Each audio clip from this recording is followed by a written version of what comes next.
Alam mo ba bago pa dumating ang mga Kastila, ang Maynila ay isa ng makapangyarihang kaharian sa tabi ng Ilog Pasig. At ang namumuno noon ay dalawang makapangyarihang pinuno, si Raja Matanda at si Raja Sulaiman. Si Raja Matanda ang mas nakatatandang pinuno ng Maynila, kilala sa kanyang talino at malawak na koneksyon sa mga mangangalakal mula sa buong Asya. Samantala, si Raja Sulaiman naman ang mas batang pinuno, nakilala sa lakas ng kanyang pamumuno at respeto ng mga tao sa Maynila. Highly advanced ang Maynila noon dahil isa itong sentro ng kalakalan kung saan pumupunta ang mga Tsino, mga taga-Borneo at iba pang mga ngalakal sa Timog Silangang Asya.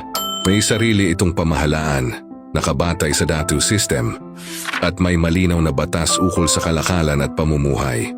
At higit sa lahat, napakayaman ng Maynila noon dahil sa kanilang kontrol sa pagpasok at paglabas ng mga produkto sa loob ng Maynila. Kaya bago pa man dumating ang mga Kastila, ang Maynila ay isa ng maunlad, organisado at kagalang-galang na kaharian sa buong Asya. Kung gusto mo pa ng mga history facts na hindi tinuro sa school, i-follow mo na ako.